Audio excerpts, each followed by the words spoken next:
जनाजा यूएसए ने निकाला था पाकिस्तान का, लेकिन जो जनाजा उठा है वो आज बांग्लादेश के कंधे पे उठा है। हमारी काबिलियत अब इतनी ही रह गई है कि लोग हमें घरों में आकर भी हरा रहे हैं। और यकीन माने कि दुनिया भर में तो हमारी खैर 2 टके की इज्जत नहीं रही, 2 टके की हमारी इज्जत नहीं रही, लेकिन पाकिस्तान के अंदर भी बांग्लादेश ने आकर पाकिस्तानी क्रिकेट टीम को, पाकिस्तानी क्रिकेट को निस्तो नाबूद करके, यानी लिटरली अपने बूट तले, अपने पांव तले रौंद दिया है।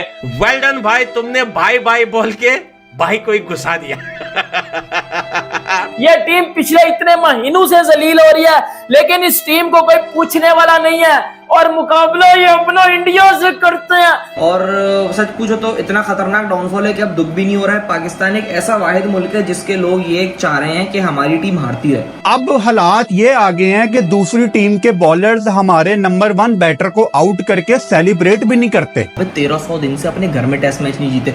1300 दिन कितनी बड़ी बात है। तकरीबन कितने साल हो गए ये 4 साल हो गए। 4 साल से अपने घर में नहीं जीते यार आप लोग। 26 पे 6 आउट होने के बाद कोई भी नहीं सोच सकता था कि बांग्लादेश जैसी टीम, अगर कोई ऑस्ट्रेलिया होती, इंग्लैंड होती, न्यूजीलैंड होती, इंडिया होती। भाई चैंपियंस ट्रॉफी पाकिस्तान में नहीं होनी चाहिए। हम लोग बाइकआउट करते हैं, मैं बाइकआउट करता हूं। पाकिस्तान में चैंपियंस ट्रॉफी नहीं होनी चाहिए।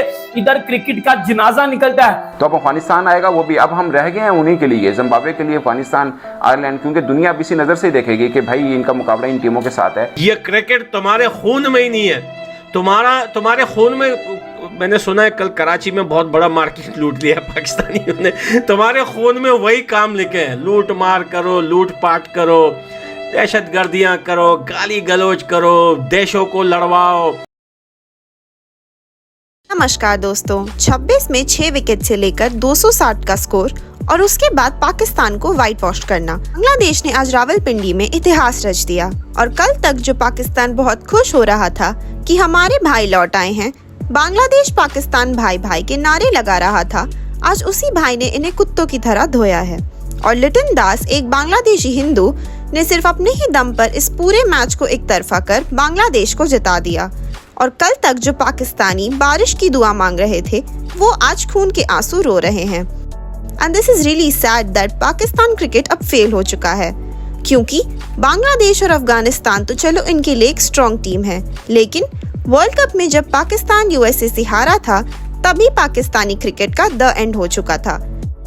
इसी टॉपिक पर चलिए आगे पाकिस्तानी मीडिया का रिएक्शन देखते हैं। वीडियो को लाइक और चैनल को सब्सक्राइब कर लें। बांग्लादेश ने 2-0 से पाकिस्तान को हरा दिया है। रेडी थे हम सब। जनाजा यूएसए ने निकाला था पाकिस्तान का, लेकिन जो जनाजा उठा है वो आज बांग्लादेश के कंधे पे उठा है। शायद खत्म हो गई है मोहब्बत पाकिस्तान फैंस के दिलों में। इस टीम के लिए कोई फीलिंग्स ही नहीं बची। पहले होता था ना कि एक आधी दफा हम हार जाते थे तो समझ आती थी चलो यार एक फ्लूक लग गया है, लेकिन अब हालात ये आ गए हैं कि दूसरी टीम के बॉलर्स हमारे नंबर 1 बैटर को आउट करके सेलिब्रेट भी नहीं करते। कि ठीक है, मतलब चलती फिरती विकेट्स हैं, ये पेट लमके हुए हैं, पेस नीचे आए हुए हैं, ग्रुपिंग के मसले हैं, सही तरह बुलाते नहीं है एक दूसरे को, सपोर्ट नहीं करते सीनियर प्लेयर सारे आपस में कि वो कप्तान है वही देख लेगा वगैरह वगैरह। इनके तो इतने मसले हैं जितने शायद एक गली मोहल्ले की टीम के भी नहीं होते। अब तो बांग्लादेश हमें हमारे घर में घुसकर हरा कर जा रहा है वापस। तो ये मुझे लगता है कि आप ब्लैक डे कह लें, आप कह लें कि पाकिस्तान क्रिकेट का शर्मनाक दिन है, या जो मर्जी समझ लें, आप शायद आगे नहीं बढ़ पाएंगे इस चीज़ को समझने के लिए कि हमारी काबिलियत अब इतनी ही रह गई है कि लोग हमें घरों में आकर भी हरा रहे हैं। हम किसी के घर जाके खेलते हैं, वहाँ पे भी हमें हराते हैं। हमें अमेरिका ने अगर हराया था तो वो फ्लूक नहीं था। हमारी काबिलियत अब इतनी रह चुकी है। हमें आयरलैंड अपने घर में अगर हरा रहा है तो हमारी काबिलियत अब इतनी रह चुकी है। अब ये समझ लीजिए कि दूसरी टीमें आगे बढ़ रही हैं। तो मुझे ये डर लग रहा है कि जब अफगानिस्तान के खिलाफ हमने 3 मैचेस की सीरीज पाकिस्तान में खेलनी है, उसके अंदर क्या होगा। अफगानिस्तान मतलब वो वाइट बॉल सीरीज़ है, वो हमसे वो तगड़ा है बज़ाहिर तो। उन्होंने हमें वर्ल्ड कप में भी हराया था और उसके बाद भी आप देखें उससे पहले सीरीज़ खेली थी जब T20 की, उसमें भी उन्होंने हमें 2-1 से शिकस्त दी थी। तो अब अफगानिस्तान आएगा, वो भी अब हम रह गए हैं उन्हीं के लिए, जिम्बाब्वे के लिए, अफगानिस्तान, आयरलैंड, क्योंकि दुनिया अब इसी नज़र से देखेगी कि भाई इनका मुकाबला इन टीमों के साथ है, फंस के होगा, बस ठीक है ये मैच मज़े का लें। आप भूल जाएं कि आप ऑस्ट्रेलिया के खिलाफ कुछ आंखें दिखा सकते हैं, और आप सोचें कि इन पिचेस के ऊपर हमारे बल्लेबाजों का क्या हुआ, और जब गोरे बॉलर आएंगे तो वो हमारे बल्लेबाजों का क्या करेंगे। दुनिया मजाक उड़ाएगी, दुनिया मजाक उड़ाएगी। जब एक बार हुआ था ना कि जब वुड ने बाउंसर लगाया था आजम खान को, तो बहुत मजाक उड़ा था कि पाकिस्तानी बल्लेबाज बाउंसर को कैसे खेल रहे हैं। यही खिलाड़ी जब जनूबी अफ्रीका जाएंगे फिर क्या होगा, ये सोच के मुझे तो डर लग रहा है कि हमारी टीम का क्या बनेगा। ये क्रिकेट जो पाकिस्तान के अंदर सिर्फ एक ही खेल है जिसके ऊपर हम थोड़ा सा के मान करते हैं कि हम भी दुनिया में कहीं पे कुछ मुकाम रखते हैं, वो मुकाम हमसे छिन रहा है, वो कुर्सी हमसे छिन रही है, वो ताज हमसे छिन रहा है, मगर शायद किसी को परवाह नहीं है। और पाकिस्तान क्रिकेट के मामलात डर की बात यह है कि आए रोज़ बिगड़ते जा रहे हैं। ये जो कह रहे हैं कि मर्ज़ है, इसका इलाज ढूंढ रहे हैं, ये मर्ज़ तेज़ी से फैलता जा रहा है, ये कैंसर की तरह फैलता जा रहा है, और ऐसा ना हो कि इतना बुरा फैल जाए कि फिर इसका इलाज ना हो, फिर वही बन जाए हमारी क्रिकेट जो पाकिस्तान की हॉकी बन चुकी है ऑलरेडी। अगरचे बहुत से लोग कहते हैं कि हॉकी नहीं बन सकती, मगर मुझे लगता है कि इतने टैलेंट होने के बावजूद आप घरों की छतों पर देखें, लोग क्रिकेट खेलते हैं, गलियों में क्रिकेट खेलते हैं, पार्क्स में क्रिकेट खेलते हैं, हर जगह पाकिस्तान के कोने कोने में आपको क्रिकेट खेलते ही नौजवान नजर आएंगे। आप अगर 100% परसेंटेज में निकाले तो तकरीबन 90% लोग जो हैं वो क्रिकेट खेलते हैं, और उस देश के खेल का ये हाल है कि आपको बांग्लादेश के लोग आके हरा रहे हैं और छोटी छोटी टीमों से आप हार रहे हैं। पाकिस्तान की वुमेन टीम हार गई, पाकिस्तान के लेजेंड प्लेयर जो है वो हार गए, पाकिस्तान की मेन टीम हार गई, अंडर 19 में इनको घुसा दिया। पाकिस्तान क्रिकेट अब बहुत दूर की बात है।